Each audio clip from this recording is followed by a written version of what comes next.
আজকের গল্পের নাম লাশবাহী গাড়ি মৃত্যুর যাত্রী। গল্পটা শুরু করা যায়। এই ঘটনাটা ঘটে আমার সাথে। এই ঘটনাটা আমার জীবনের এমন এক সময়ে ঘটেছিল যখন আমি একটি প্রাইভেট অ্যাম্বুলেন্স সার্ভিসে চাকরি করতাম। ঢাকার বাইরে বিভিন্ন জায়গায় থেকে লাশ ঢাকায় আসাই ছিল আমার কাজ।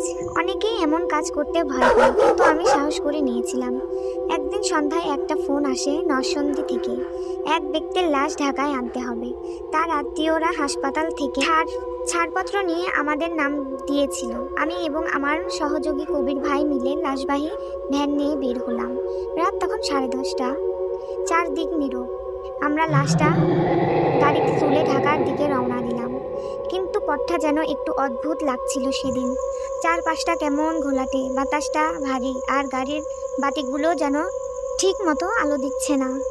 একটা নির্জন রাস্তার মাঝখানে হঠাৎ দেখি একজন সাদা শাড়ি পরা মহিলা দাঁড়িয়ে, মাথাটা নিচু করেছিল। আমি ব্রেক চাপলাম না, কারণ ভয়ে আমার গলা শুকিয়ে গিয়েছিল। কিন্তু গাড়িটা নিজে নিজেই থেমে গেল।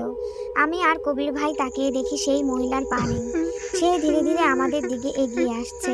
হঠাৎ করে গাড়ির জানালা নিজে থেকে নামতে লাগলো। হিম শীতল একটা বাতাস ঢুকে পড়লো গাড়ির ভিতর। গাড়ির পেছনে রাখা লাশের ব্যাগ থেকে আওয়াজ এলো, যেন কেউ ধীরে ধীরে হাসছে। আমি আর কবির ভাই কিছুক্ষণের জন্য ঠায় বসেছিলাম। তারপর গাড়ি ধাক্কিয়ে তাড়াতাড়ি বেরিয়ে গেলাম সেই স্থান থেকে। কিন্তু পালাতে পারলাম না, কারণ 5 মিনিট পরে আমার আবার সেই একই জায়গায় ফিরে এলাম, যেন রাস্তাটা একটা চক্রে ঘুরছে। তখন কবির ভাই কাঁদতে কাঁদতে বলল, ভাই এইবার আমাদের কি হবে? আমি পেছন তাকিয়ে দেখি লাশের ব্যাগটা হালকা নড়ছে। আমি আর দেরি না করে গাড়ি থামিয়ে কোরআন শরীফ পড়তে শুরু করলাম। কবির ভাই গাড়ির বাইরে গিয়ে ইট দিয়ে পেছনের দরজাটা আটকে দিল। তারপর বহু কষ্টে এক মৌলভী সাহেবের নাম্বার জোগাড় করে ফোন দিলাম। তিনি বললেন, গাড়ির পেছনে যে লাশ আছে সে একজন আত্মহত্যাকারী, আত্মা এখনো শান্তি পায়নি।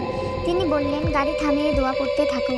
আমরা তাই করলাম। ধীরে ধীরে রাস্তা পরিষ্কার হলো, বাতাস হালকা হলো, আর আমরা আবার সোজা ঢাকায়